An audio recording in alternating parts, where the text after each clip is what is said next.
السلام عليكم ورحمة الله وبركاته. ازيكم يا حبايبي؟ عاملين ايه؟ وحشتوني. النهاردة هنعمل بقى وصفة سهلة وسريعة وبرضو من الوصفات الخفيفة الصيفية. احنا ماشيين مع بعض كده في وصفات سهلة كده ومش بتاخد وقت خالص وطعمها تحفة والأولاد هيحبوها وكمان صحية. يعني مش هنعملها مقلية في الزيت ولا أي حاجة، بطريقة سهلة وبسيطة هنعمل البوكونشيني دي بولو بطريقة سهلة وبسيطة. الفراخ المقرمشة الفرايد بس بطريقة الفرايد تشيكن بس بطريقة سهلة جدا، ومش هنقليها في زيت ولا أي حاجة. طيب هنعملها بطريقة خطيرة. شايفين الطبق الخطير؟ تعالوا بينا نشوف المقادير. أول حاجة معايا 5 معالق كده من الدقيق. معانا 5 معالق من الدقيق، وطبعا هتزودي وتضاعفي الكمية لو هتعملي فراخ أكتر من كده. لو نفس الكمية خلاص 5 معالق كفاية قوي، وكمان هيفضل من الخليط شوية. فالكمية دي تقدر تكفي معاكي كيلو أو كيلو ونص كمان من الفراخ. تمام. هحط عليها نص معلقة من البابريكا ونص معلقة من بودرة الثوم ونص معلقة من الفلفل الأسود ومعلقة من الملح. يبقى الدقيق بتاعي بهرته بفلفل أسود وبابريكا وبودرة ثوم وشوية ملح.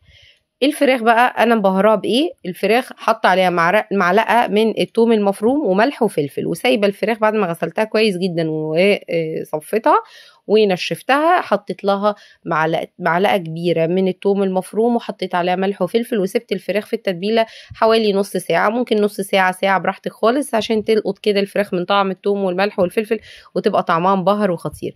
هي الوصفه سامبليتش وبسيطه، ما فيهاش اي تعقيدات، ما فيهاش اي حاجه صعبه، سهلة جدا. ولو عايزة تعمليها بنفس الطريقة مقلية برضو، يعني كل واحد براحته خالص. اللي بيحب الحاجات المقلية يقدر يعملها بنفس الطريقة ويقليها في الزيت، لكن احنا مش هنعملها مقلية.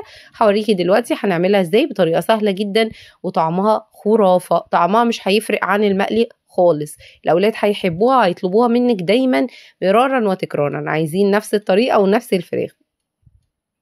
قلبنا الخليط الجامد بتاعنا، وبعد كده محضرين معانا الفراخ زي ما قلت لك. الفراخ مبهراه بثوم وملح وفلفل، ومعايا كورن فليكس سايباه كده ايه، يعني عملته بايديا كده، خلطته كده في بعضه وهرسته هرستين، يعني فرمته كده حاجه بسيطه. انا عايزاه برضو القطع بتاعته كبيره. تمام.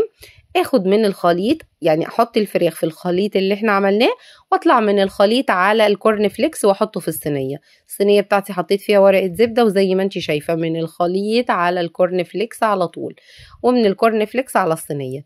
هعمل كل الكميه في صينيه واحده، يعني كمان الفراخ هتستوى كلها مع بعض في وقت واحد، ولا هقعد اقلي واطلع من الطاسه واحط تاني مره واتنين وتلاته، هي كله في مره واحده بس. تمام كده. كميه الفراخ اللي انا عملتها دي كانت كيلو من الفراخ الصدور اللي هي القطع. هنقلب بقى على الوش التاني زي ما انتوا شايفين. عملنا على الوش الاولاني وبعدين عملناه على الوش التاني. تحفه، مقرمشه، خطيره، طعمها فظيع بجد. يعني هتعجب الاولاد وهتعجبك انت شخصيا من سهولتها، طريقتها البسيطه، ما تعتبرش تقيله، تعتبر خفيفه جدا. حطينا لها رشه من زيت الزيتون، طبعا ما قليناهاش في زيت، وطعمها جامد بجد. وطبعا كميه الدقيق انت ما اخدتيهاش كلها، احنا برضو فضل كميه كتيره من الدقيق. الكورن فليكس برضو بيبقى طعمه تحفه وهش يعني خفيف برضو، فتعتبر سعراتها اقل من المقليه في الزيت بكتير. لو شفتي الفيديو للنقطه دي ما تنسيش تذكري الله وتصلي على النبي. اللهم صل وسلم وبارك عليك يا حبيبي يا رسول الله، صلاه كما تحب وترضى وملء ما تحب وترضى. ما تنسيش اللايك والمشاركه للفيديو، وشاركي الفيديو لاصحابك عشان يوصلك كل جديد ويوصلهم كل جديد، واللي ما اشتركش يشترك في القناه. وبون ابيتي.